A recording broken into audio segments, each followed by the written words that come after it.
అందరికీ నమస్కారం. Welcome to our channel సనస్య knowledge of economics. Myself doctor G V Vijayasri. మనం యావరేజెస్ లో వన్ ఆఫ్ ద టైప్ అయిన మీడియన్ గురించి మాట్లాడుకుంటున్నాము. అది దాని మీడియన్ అంటే ఏంటి, దాని అడ్వాంటేజెస్ డిసడ్వాంటేజెస్ కూడా చెప్పుకున్నాము. మనం discrete series, individual series, continuous series ఎలా క్యాల్కులేట్ చేయాలో వాళ్ళకి సంబంధించిన వీడియో కూడా నేను దీని ముందు పెట్టడం అనేది జరిగింది. మనకి మీడియన్ తో పాటు మీడియన్ అంటే మనం ఏమని చెప్పుకున్నాము, ఇది పొజిషనల్ యావరేజ్ అని చెప్పుకున్నాము. పొజిషనల్ మెజర్స్ లో మిగతా కొన్ని మెజర్స్ అయితే ఉన్నాయి. అంటే రిలేటెడ్ పొజిషనల్ మెజర్స్ తో వచ్చేసరికి మనం ఏం చెప్పుకుంటామంటే క్వార్టైల్స్ అని, పర్సంటైల్స్, డిసైజ్ ఇలా మనం మాట్లాడుకుంటాము. క్వార్టైల్స్ అంటే మనం తెలుగులో చతుర్థాంశాలుగా మాట్లాడతాము. క్వార్టైల్స్ అంటే ఏమిటి, నెక్స్ట్ వాళ్ళ అడ్వాంటేజెస్ ఏంటి, డిసడ్వాంటేజెస్ ఏంటి మనం డిస్కస్ చేసుకున్నాము. అలాగే వీడియోలోకి వెళ్లే ముందు ఎవరైనా సబ్స్క్రైబ్ చేసుకుంటే సబ్స్క్రైబ్ చేసుకోండి. మీకు ఈ వీడియోస్ చాలా యూస్ఫుల్ గా ఉంటాయి. ఓకే, ఈరోజు క్లాస్ లోకి మనం వెళ్ళిపోతాం. క్వార్టైల్స్ అందులోనే మనం తెలుసుకోవచ్చు. క్వార్టైల్స్ అంటే తెలుగులో మనం చతుర్థాంశాలుగా మాట్లాడుకుంటాము. క్వార్టైల్స్ అంటే ఏంటంటే మీడియన్ కి ఎక్స్టెన్షన్ తీసుకోవచ్చు. మీడియన్ ఎలా పొజిషన్ చెప్తుందో క్వార్టైల్స్ కూడా పొజిషన్ మీద మాట్లాడతాయి. రిలేటెడ్ పొజిషనల్ మెజర్స్ తో మనం క్వార్టైల్స్ మనం ఎక్స్ప్లెయిన్ చేస్తాం. So quartiles are a statistical tool. మన అందరికీ తెలిసిందే, మనం డిస్కస్ చేస్తుందే స్టాటిస్టికల్ టెక్నిక్స్ టూల్స్ కాబట్టి statistical tool that divides a set of data into 4 equal parts. గుర్తుపెట్టుకోండి, 4 equal parts అంటే 4 parts అనేది డివైడ్ చేస్తుంది. మనం తీసుకున్న డేటా సెట్ అనేది డేటా తీసుకుంటే మీరు ఆ డేటాను ఎలా డివైడ్ చేస్తుంది, 4 ఈక్వల్ సమానంగా మధ్యని డివైడ్ చేస్తుంది. అలా చేసి దాన్ని ఏమంటాం మనం, క్వార్టర్స్ అంటాం. క్వార్టర్స్ అంటే మనకి statistical tool. At the same time it is divided into 4 equal parts. మనం తీసుకున్న డేటాను 4 ఈక్వల్ పార్ట్స్ కి డివైడ్ చేసినట్లయితే దాన్ని మనం క్వార్టర్స్ గా చెప్పుకుంటాం. క్వార్టర్స్ అంటే ఏమొస్తాయంటే Q1, Q2, Q3 లా మనం డిస్కస్ చేసుకుంటాము. మన Q2 అంటే మనకు తెలుసు, Q2 అంటే మీడియన్. మీడియన్ ఇంకొక పేరు ఏంటంటే Q2 అని మనం డిస్కస్ చేస్తాం. మీడియన్ అంటే మధ్యగతం అని చెప్పుకున్నాం. అంటే 50% ఆఫ్ ది డేటా మీడియన్ గా ఉంటుంది కాబట్టి Q2 మధ్యగా చెప్పుకుంటాం. సో మనకి each part contains and equal number of observations. మన క్వార్టర్స్ అంటే చెప్పడం 4 పార్ట్స్ గా మనం డివైడ్ చేస్తుంది కాబట్టి ప్రతి పార్ట్ లో కూడా మనకి తీసుకున్న అబ్జర్వేషన్స్ సమానంగా డివైడ్ చేయబడతాయి. ఫర్ ఎగ్జాంపుల్ Q1 50 అబ్జర్వేషన్ తీసుకుంటే Q2 50 తీసుకుంటారు, Q3 50, Q4 కూడా 50. 200 అబ్జర్వేషన్ తీసుకున్నాం అనుకోండి, ఎగ్జాంపుల్ శాంప్లింగ్ లో 200 ను కూడా 4 ఈక్వల్ పార్ట్స్ తో మనకి డివైడ్ చేస్తారు. 50-50 తీసుకుంటే అలా 4 పార్ట్స్ తీసుకోవచ్చు. అవునా కదా? సో ఒక Q1 లో ఎక్కువ, Q2 లో తక్కువ, Q3 లో తక్కువ, అలా మనకి ఎక్కువ తక్కువ చేయకూడదు. సేమ్ నెంబర్ ఆఫ్ అబ్జర్వేషన్స్ కానీ సేమ్ గా మనకి ఒకేలా ఉండాలి. అలా ఉంటే దాన్ని ఏమంటాం మనం, క్వార్టైల్స్ గా తీసుకుంటాం. సో ఇది చూడండి, మనం తీసుకుంది 100% అనుకుంటే దాన్ని ఎన్ని పార్ట్స్ గా డివైడ్ చేసాము, 4 పార్ట్స్, 1, 2, 3, 4 పార్ట్స్ గా డివైడ్ చేసుకుంటే ఆ పాయింట్స్ మనం ఏమంటామంటే క్వార్టర్స్ అంటాం. చూడండి 1, 2, 3 అంటే 3 వచ్చాయి మన క్వార్టర్స్. అవునా కాదు? 4 పార్ట్స్ గా డివైడ్ చేస్తే దాన్ని క్వార్టర్స్, మన క్వార్టర్స్ 4 పార్ట్స్ గా డివైడ్ చేశాయి. ఆ పాయింట్స్ ఉన్నాయి కదా, ఇలా 1, 2, 3 అని, దీన్ని క్వార్టర్ 1 అన్నాము, దీన్ని క్వార్టర్ 2, ఇది క్వార్టర్ 3. క్వార్టర్ 1 ఎంత పర్సెంటేజ్ కవర్ చేస్తుంది మనకి, 25% of the data it will be covered with the help of quarter 1. Quarter 1 అంటే 25% కవర్ చేస్తుంది. క్వార్టర్ 2 అంటే 25% కవర్ చేస్తుంది. ఇంకా ఎక్స్ట్రా 25% అంటే 50%. ఇది 100% అనుకుంటే ఎగ్జామ్ తీసుకుంటే క్వార్టర్ 25% చేస్తే దానికి మళ్ళీ ఇంకా 25% కలుపుకుంటే క్వార్టర్ 2 అయింది. మళ్ళీ దానికి 25% కలుపుకుంటే క్వార్టర్ 3 అయింది. దానికి ఎక్స్ట్రా 25% కలిపేసరి ఏమవుతుంది, పర్సెంటైల్ అయిపోతుంది. సో మన ఇక్కడ క్వార్టైల్ అంటే మనకి ఈ విధంగా డిస్కస్ చేసుకున్నాము. ఎందుకు చూడండి, క్వార్టైల్ 2 మనం మీడియన్ ఎందుకన్నామంటే మధ్యగా ఎందుకన్నామంటే ఇది కరెక్ట్ గా సగం డివైడ్ చేసింది. కరెక్ట్ గా మీడియం మధ్యగా ఇటు 50%, ఇటు 50% ఉంది. దాని రైట్ సైడ్ 50 ఉంది, లెఫ్ట్ సైడ్ 50 ఉంది. మీడియన్ అంటే అది మధ్యగా ఈక్వల్ పార్ట్స్ డివైడ్ చేసింది కాబట్టి మనం Q2 గా తీసుకుంటాము. గుర్తుంది కదా, Q1 అంటే 25% ఎక్స్ప్లెయిన్ చేస్తే Q2 దానికి ప్లస్ 25, Q3 అంటే ప్లస్ 25, 75% అలా మనకి చెప్తుంది. చూడండి, first quartile are lower quartile. దీనికి ఉన్న పేరు ఏంటంటే first quartile are lower quartile. మనకి ప్రథమాంశం అంటాం తెలుగులో అయితే, దిగ్వాంశం అంటాము. మనకి ఫస్ట్ క్వార్టైల్ ఇంగ్లీష్ అయితే ఫస్ట్ క్వార్టైల్ అంటాము, ఆర్ లోయర్ క్వార్టైల్ గా తీసుకుంటాము. దాన్ని ఇదేంటి ఇండికేట్ చేస్తాము, Q1 తో మనం ఇండికేట్ చేస్తాం. అంటే Q1 మనకి ఎంత చెప్పింది ఇక్కడ, 25% చెప్పాం. అంటే పర్సెంటేజ్ అంటే ఏంటి, పర్సెంటేజ్ తెలిసిపోతుందో 100% అంటారు. పర్సెంట్ 100 మనం కొలుస్తాం కాబట్టి 100% తీసుకుంటే, ఇందులో నీకు క్వార్టర్ అంటే చెప్పింది 25% చెప్పింది. Q1 క్వార్టర్ అంటే ఫస్ట్ క్వార్టర్ మనకి Q1 కాబట్టి ఇక్కడ రాసాను 25% అంటే మీరు తీసుకున్న పర్సెంట్ లో 25% అది ఎక్స్ప్లెయిన్ చేస్తుంది. 25% అని quarter. Next second quarter are median. Median అన్నా సెకండ్ క్వార్టర్ అయినా కూడా మీకు అర్థం ఏంటి, మనకి సేమ్ Q2 అంటుంది. Q2 ఇండికేట్ చేస్తాము. ఇదంతా ఈ టోటల్ పర్సెంట్ అనుకుని ఇది ఎంత పర్సెంట్ చెప్పింది, 25 + 25 ఎంత 50% మనకి ఇక్కడ ఇది ఎక్స్ప్లెయిన్ చేసింది. 50th పర్సెంటేజ్ 50% చెప్పింది ఏంటి, second quarter or Q2 or median ఏదైనా మీరు తీసుకోండి.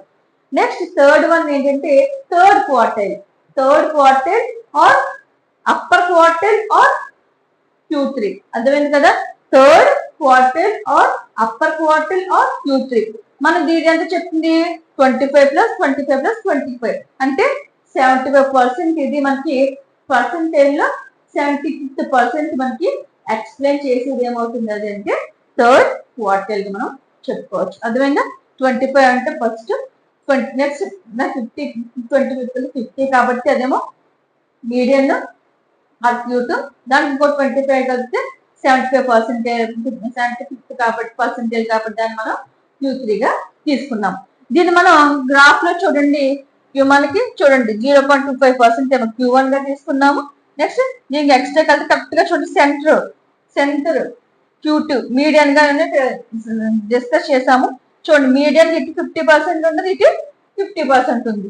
Q3 అంటే 0.25%, సో 0.25 ఇది 0.25 దాని తర్వాత గుర్తుంది కదా, 0.25 Q1 0.25 మళ్ళీ కలిపితే దానికి 50 అనేది. నెక్స్ట్ ఈ పార్ట్ అంతా కలిపితే Q3 కింద మనం తీసుకోవడం అనేది జరిగింది. సో గ్రాఫ్ వేయాల్సి వస్తుంది, మీరు ఈ విధంగా వేస్తే సరిపోతుంది. నెక్స్ట్ దీన్ని మనం ఎక్కడెక్కడ యూజ్ చేస్తామంటే మనం బిజినెస్ సెక్టర్ లో వాడతాము, ఎకనామిక్స్ లో కూడా మనకి రీసెర్చ్ లో ఎక్కువ క్వార్టర్స్ యూజ్ చేస్తాం. అలాగే మనం క్వార్టర్ డివియేషన్, మనకి మీన్ డివియేషన్ క్వార్టర్ ఇలా ఉంటాయి కదా, QD అని, అలాంటి కాడ కూడా మనం దీన్ని ఎక్కువ యూజ్ చేస్తాం. ఓకే, మనం ఈ సమ్స్ చేసేటప్పుడు మాత్రం ఎలా అయితే medium ascending order descending order రాసుకుంటామో, అలాగే క్వార్టర్ చేసేటప్పుడు డేటాని అసెండింగ్ ఆర్డర్ లో రాసుకోవాలి. అర్థమైందా, ఇచ్చిన డేటాను మీరు అరేంజ్ చేయాలి. You have to arrange the data in ascending order లో. ఆరోహణ క్రమం చెప్పమని అసెండింగ్ ఆర్డర్ లో మనం తక్కువ నుంచి ఎక్కువకి రాసుకుంటాము. ఓకే, నెక్స్ట్ ఈ విధంగా మనం డిస్కస్ చేస్తే అడ్వాంటేజెస్ డిసడ్వాంటేజెస్ కూడా మనకి క్వార్టర్స్ లో ఉన్నాయి. సేమ్ మనకి ఎక్కువ రిలేటెడ్ గా ఇది మనకి పొజిషనల్ మెజర్స్ కాబట్టి మీడియన్ ఏవి ఎక్కువగా ఉంటాయో అది అలాగే దీనికి కూడా ఎక్కువగా ఉంటాయి. మీడియన్ ఎలా క్యాల్కులేట్ చేస్తామో మ్యాక్సిమం అలాగే మనం ఇందులో కూడా క్యాల్కులేట్ చేస్తాం. అడ్వాంటేజెస్ కి వచ్చేసరికి ఈజీ టు క్యాల్కులేట్, ఇది మనం చాలా ఈజీగా క్యాల్కులేట్ చేయాలి. మీకు ఎలా క్యాల్కులేట్ చేయాలో కూడా చెప్తాను. Easy to calculate. Next less sensitive to extreme values నుంచి ఇది తక్కువ ఎఫెక్ట్ అవుతూ ఉంటుంది. ఎఫెక్ట్ అవ్వదని కాదు, ఎఫెక్ట్ అవుతుంది కానీ లెస్ చాలా తక్కువ ఎఫెక్ట్ అవుతుంది. ఎందుకంటే మనం దీన్ని క్యాల్కులేట్ చేసేటప్పుడు పొజిషన్ బట్టి క్యాల్కులేట్ చేస్తాం. అందులో పొజిషన్ వైజ్ అంటే స్థానాన్ని బట్టి క్యాల్కులేట్ చేస్తాం కాబట్టి పెద్దగా ఇవి ఎక్స్ట్రీమ్ వాల్యూస్ నుంచి ఎఫెక్ట్ అయితే అవ్వవు. ఎక్స్ట్రీమ్ వాల్యూస్ అంటే పక్కన అంటు బిందువులు మన చివరి నుంచి ఫస్ట్ ఇలా ఉంటాయి కదా, పక్క వాడటం ఇది ప్రభావితం అయితే కాదు, తక్కువ అవుతుంది. నెక్స్ట్ సమ్మరైజ్డ్ డేటా, ఇది ఎంత పెద్ద డేటాను కూడా మనకి సమ్మరైజ్ చిన్నగా చేసి చూపించడానికి చాలా హెల్ప్ఫుల్ అవుతుంది. Q1 కింద, Q2 కింద, Q3 కింద ఇలా డివైడ్ చేసేసుకోవడానికి ఇది ఈజీగా మనకి ఉంటుంది. అలాగే సమ్మరైజ్ చేసుకోవడం వల్ల డేటా మనకి ఈజీగా క్యాల్కులేట్ అయితే చేసుకోగలం. Next point, useful for understanding outliers and comparing different data set. మీకు ముందే చెప్పాను నేను, స్టాటిస్టిక్స్ అంటే మనం కంపేర్ ఎక్కువ చేయొచ్చు. Last year, present year, future year మన కంపేర్ ఇవ్వాలి అన్నా, లేకపోతే రెండు వస్తువుల మధ్య డేటాను కంపేర్ చేసుకోవచ్చు అన్నా, లేదా ప్రైసెస్ కంపేర్ చేయాలన్నా, లేదా జీడిపి కంపేర్ చేయాలన్నా, ఇది ఏది తీసుకున్నా కూడా కంపారిజన్ మస్ట్ అండ్ షుడ్ గా ప్రజెంట్ అవసరం అవుతుంది కదా. బిజినెస్ సెక్టర్ తీసుకున్నా, సర్వీస్ సెక్టర్ తీసుకున్నా, గవర్నమెంట్ ఎనీ సెక్టర్ తీసుకున్నా present comparison is the very need. అవునా కదా, చాలా ఉపయోగపడేది అది మనకి. సో అంత నీడ్ కాబట్టి ఏంటంటే మనం స్టాటిస్టికల్ టూల్స్ కంపల్సరీ యూజ్ చేయాలి. సో అందులో మనకి ఎక్కువగా ఎక్కడ యూజ్ అవుతుందంటే ఇది అవుట్లయర్స్ తెలుసుకోవచ్చు. అలాగే కంపేరింగ్ డిఫరెన్సెస్ కూడా మనకి డిఫరెన్సెస్ ఏమున్నాయి డేటాకి మనకి తెలుసుకోవాలన్నా కంపల్సరీ మనం క్వార్టైల్స్ యూజ్ చేస్తాము. ఓకే, అలాగే వీటితో అడ్వాంటేజెస్ ఉంటే నెక్స్ట్ ఇందులో కూడా కొన్ని డిసడ్వాంటేజెస్ ఆర్ లిమిటేషన్స్ కూడా మనకి ఉన్నాయి. అందులో ఫస్ట్ ఏంటంటే does not provide information about distribution shape. మనకి ఇది డస్ నాట్ ప్రొవైడ్ సమ్మరైజ్ చేసుకోవడానికి యూజ్ అవుతుంది తప్ప next shapes about distinction shape గురించి ఇది ఎక్స్ప్లెయిన్ చేయదు. షేప్ గురించి అయితే మనకి చెప్పదు, అంటే ఎంత స్ప్రెడ్ అయింది, ఎంత డిస్కషన్ అయిందో చెప్పలేదు తప్ప దాని షేప్ అనేది కన్ఫర్మ్ గా చెప్పలేదు ఇదైతే మాత్రం. Next affected by sampling fluctuations. మన శాంప్లింగ్ ఫ్లక్చుయేషన్స్ సరిగ్గా తీసుకోలేనట్లయితే ఇది ఆన్సర్ అనేది ఫ్లక్చుయేట్ అయిపోతూ ఉంటుంది. పైకి కిందికి రావడంతో పాటు కొంచెం కరెక్షన్స్ అయితే మిస్టేక్స్ కావచ్చు, ఎర్రర్స్ కానీ రావడానికి సాధ్యమవుతుంది. ఎప్పుడు అంటే మనం తీసుకున్న డేటా శాంప్లింగ్ డేటా కనుక ఇది తక్కువగా ఉన్నప్పుడు అయినా దానివల్ల ప్రభావితం అయితే అవుతుంది. Next influence by number of items.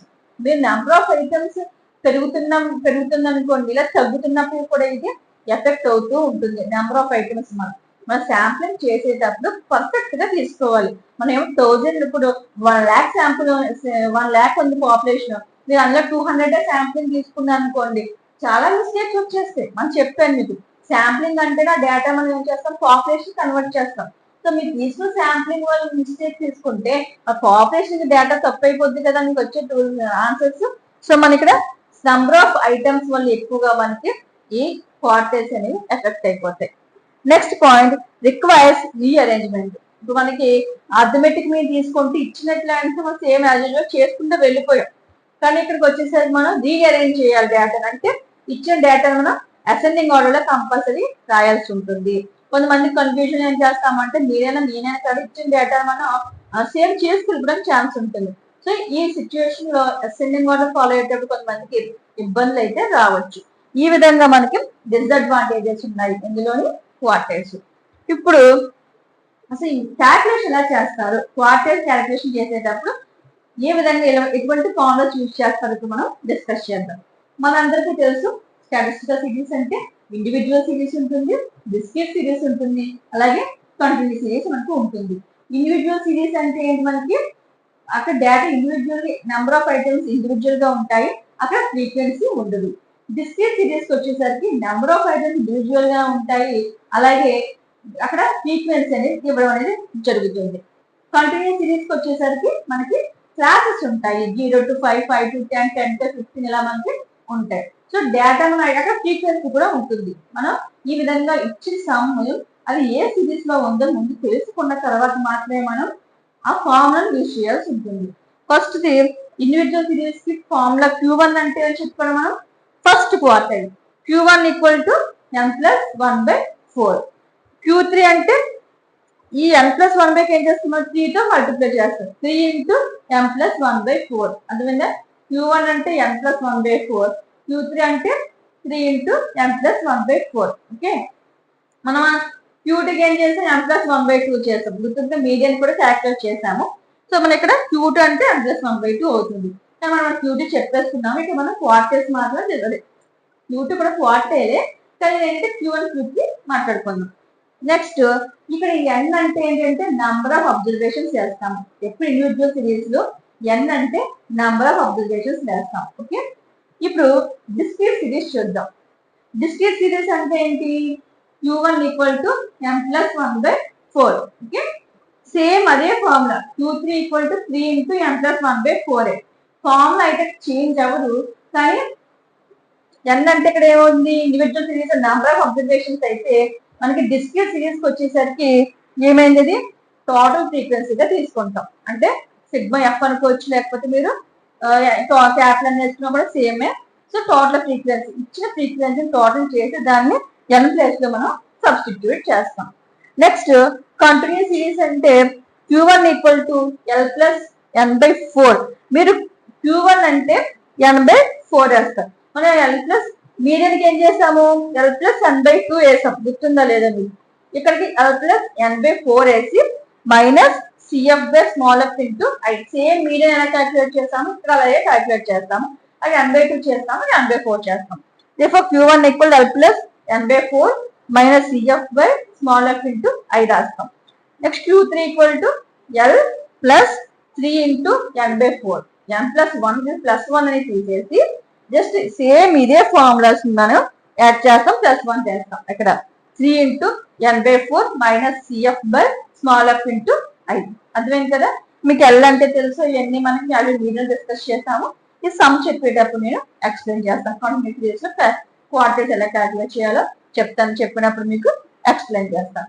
Okay, ఈ విధంగా మనకి మీరు క్వార్టర్స్ అంటే ఏం చేస్తారంటే అడిగితే కనుక అంత షార్ట్ క్వశ్చన్ అడిగితే మీరు అంటే ఏమిటి క్వార్టర్ డెఫినేషన్ చేస్తారు, నెక్స్ట్ ఈ గ్రాఫ్ వేస్తారు, తర్వాత క్వార్టర్ లో type 1 Q1 Q2 Q3 discuss చేస్తారు. ఆ తర్వాత అడ్వాంటేజెస్ డిసడ్వాంటేజెస్ రాస్తారు. నెక్స్ట్ మనకి ఇలాగా individual series, discrete series, continuous series ఎలా క్యాల్కులేట్ చేసిన ఫార్ములా చేస్తే మీకు షార్ట్ క్వశ్చన్ రెడీ అయిపోతుంది. కొంతమంది స్టాటిస్టిక్స్ అంటే భయపడ్డ వాళ్ళు ఏంటంటే మ్యాథ్స్ కన్నా మేము థియరీ చదువుకుని పాస్ అవుతాం మేడం, థియరీలో మార్క్స్ తెచ్చుకుంటాం, కొంచెం మాకు మ్యాథ్స్ కొంచెం ప్రాబ్లం ఉంది చేయలేము అన్న వాళ్ళు ఏం చేస్తారంటే థియరీ కంపల్సరీ చదువుకొని ఏది కూడా వదలదు. ఓకే, మనకి ఈ విధంగా మనం డిస్కస్ చేసుకున్నాం. Okay, quartile definition, advantages disadvantages ఇవన్నీ మనం డిస్కస్ చేసుకున్నాము. మీరు షార్ట్ క్వశ్చన్ అయితే ఇదంతా రాయండి. ఈ క్లాస్ మీకు అర్థమైంది అనుకుంటున్నాను. సో నెక్స్ట్ వీడియోతో మళ్ళీ మీ ముందుంటాను. ఎవరైనా సబ్స్క్రైబ్ చేసుకుంటే సబ్స్క్రైబ్ చేసుకోండి, నన్ను ఎంకరేజ్ చేయండి. Okay, thank you so much.